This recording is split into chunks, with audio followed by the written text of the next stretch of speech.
My name is Janet Mock, and I vote. I'm Charles, and I vote. My name is Mara Kiesling, and I vote. I'm Laverne Cox, and I vote. My name is Ignacio Rivera, and I vote.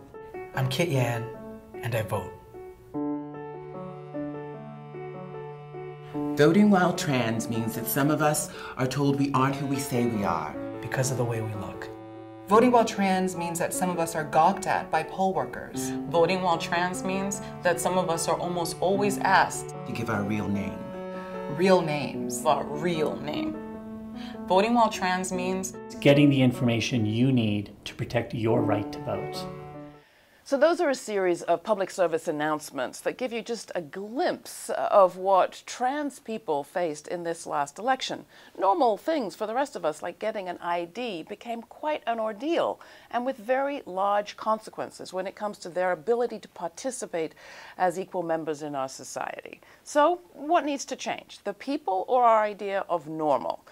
Next, we're going to talk with Dean Spade. Dean Spade is a professor of law at the University of Seattle and a visiting professor at Columbia Law School. He's also the author of Normal Life: Administrative Violence, Critical Trans Politics, and the Limits of Law. He's got quite a different approach to how we need to change ourselves in this society. And he's also the founder of a poverty law project called the Sylvia Rivera Law Project that's been doing just that right here in New York and around the country. Dean, welcome to the program. Glad to have you. Thank you. Let's start with Sylvia Rivera. The Sylvia Rivera Law Project, which you founded, 10 years ago, was named after a very special person, but not someone who's well known. Can you tell us a little bit about Sylvia? Yeah. Sylvia Rivera was a trans woman of color activist who was extremely active in the 60s and 70s. She is one of the people who was at the Stonewall Rebellion. Some people credit her as being the first one to throw something at the cops.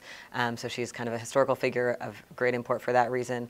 But I think for the Sylvia Rivera Law Project, the reason she's so important to us is because she's someone who, throughout the course of the kind of mainstreaming of the gay and lesbian rights movement in the 70s, 80s, and 90s, and today, she was a voice saying we cannot keep marginalizing people of color, poor people, from the conversation. And she really stood up against the ways that trans people were kind of kicked out of the movement, and the ways that the gay and lesbian rights frame came to really center white people, people with wealth, people who met sort of traditional norms around gay and lesbian identities that look as much as possible like straight couple identities. And she died in 2002, the year that I started the project, and we really do our work sort of with her as one of our key inspirations about what it means to build racial and economic justice in our struggle for trans resistance. And what is a poverty law center? What does that mean? So it means that one of the main things we do is we provide free legal help to poor people who are facing a bunch of different issues. In the context of our work, trans and gender nonconforming people experience really specifically difficult conditions inside the systems that poor people are concentrated in. So as you can imagine, homeless shelters, juvenile facilities like foster care group homes, jails and prisons, all these places are gender segregated, men's, women's, girls and boys. And they're places of extreme violence for gender outsiders. And also for a lot of trans people, there's a lot of exclusion. Like our clients can't get placed in drug treatment, can't get into a shelter because they're going to be placed incorrectly and they're going to face a lot of violence. So we're looking at the specific, really intense conditions of violence and poverty that trans communities are facing, and we're providing free legal assistance from things like deportation proceedings to welfare hearings. How has the economic crisis of the last few years affected the people that you work with? The economic crisis has had huge impacts on our clients. Already, the people we work with are criminalized and highly poor and homeless. But cuts to existing programs and benefit systems, really going back to the 90s even, have made a major impact on people's ability to get the basic needs met, to get housing. And of course, the drastic growth in criminalization and immigration enforcement mean that more and more of our clients are locked up in various prisons. So how does it work? I mean, talk about how, I was going to say, your average trans person is affected. What's the trajectory from maybe having a low-wage job to finding themselves criminalized or locked up? Well, most trans people can't even get low-wage jobs because there's just really widespread discrimination. People are just like, we don't want to hire someone like that to work in our store or whatever it is. So most people are pushed into criminalized economies. A lot of trans people are in the sex work economy because it's one of the only places where trans people are allowed to work. So that, of course, leads to high levels of criminalization, but also because there's a stereotype, specifically that trans women of color are all sex workers. Tons of our clients are people who, whether or not they were engaged in anything illegal, are getting profiled and policed. And so there's several sort of routes to criminalization that way. But also, you know, it's a crime to be a poor person in the United States. And in New York City, you can see this every day. Sleeping outside is a crime that can get you locked up. Sitting on the sidewalk, if the cops think you're poor or homeless, can be a crime, right? So just getting by and being poor means going to jail. Are trans people more likely to be homeless? Trans people are more likely to end up homeless. One of the main reasons is that it's so unsafe in the existing shelter systems. So one of the pieces of work of the Sylvia Rivera Law Project over the last 10 years has been focused on the treatment of trans women in the Department of Homeless Services here in New York City. And this work has ricocheted around the country, where we've worked with a lot of groups concerned with similar issues. In general, in homeless shelters, trans women are denied access to women's shelters. So the option is go into the men's shelter and be the only woman there and face enormous likelihood of sexual assault, or stay street homeless because you're just trying to figure out what's the safest thing. And if you don't go into the shelter system, in most cities you can't qualify for other forms of low-income housing. So there's both the problems around job discrimination that produce likelihood of homelessness and poverty, and then there's the fact that the minimal services we have don't accommodate trans people. And what about family care? We hear a lot about people staying much longer than normal with their families, their birth families, or going home when they can't find a job. Unfortunately, most trans people experience a lot of family alienation because of our identities. So there's always the counter stories, and there's a lot of hope in that area, and I think there's some changes happening, but it's a pretty typical experience not having family support if you're trans, which can contribute to the poverty you're experiencing having a deeper impact because there's not a safety net there. So, okay, we've established you're dealing with people who are some of the most vulnerable, most vilified, most criminalized in our society. You come out with an analysis that isn't just about them, or isn't even about them, it's about our society.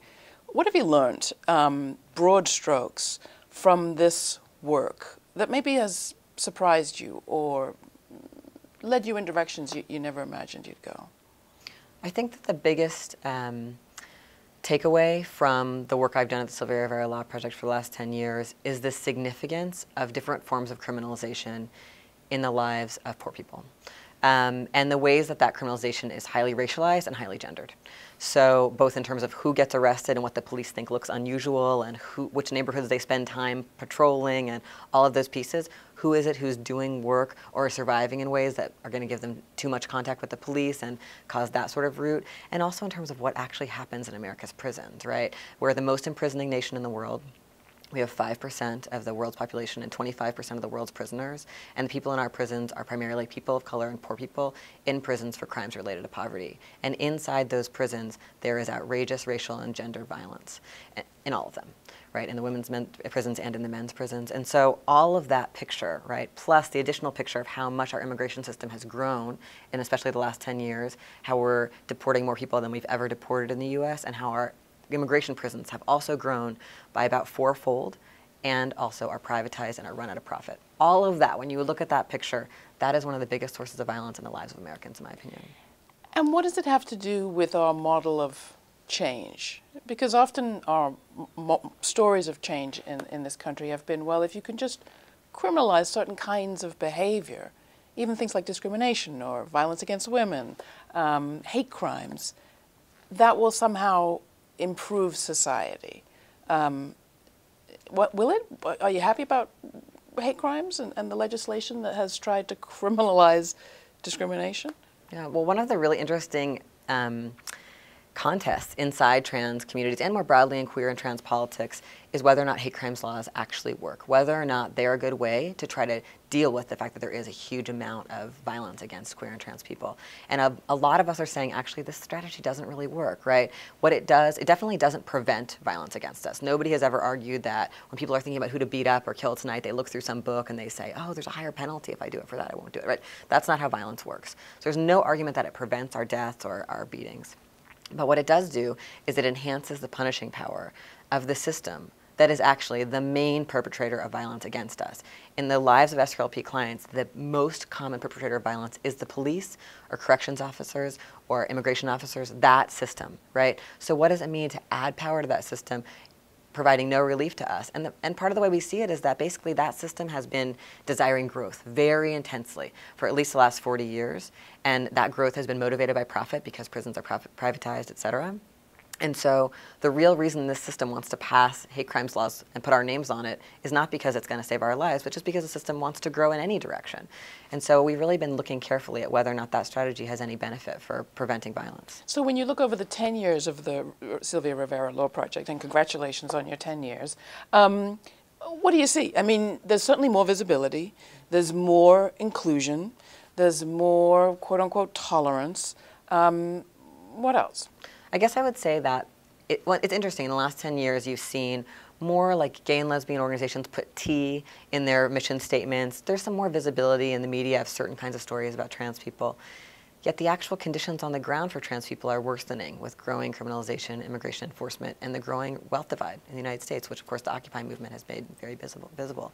So I think that's one of the questions I'm essentially asking in the book. How come sometimes certain kinds of visible inclusion practices don't result in material gains? And I think you can ask that more broadly, looking at the last 40 or 50 years in the United States and saying, wow, there's been so much work to declare us all equal in law, to say that racism and ableism and sexism are illegal.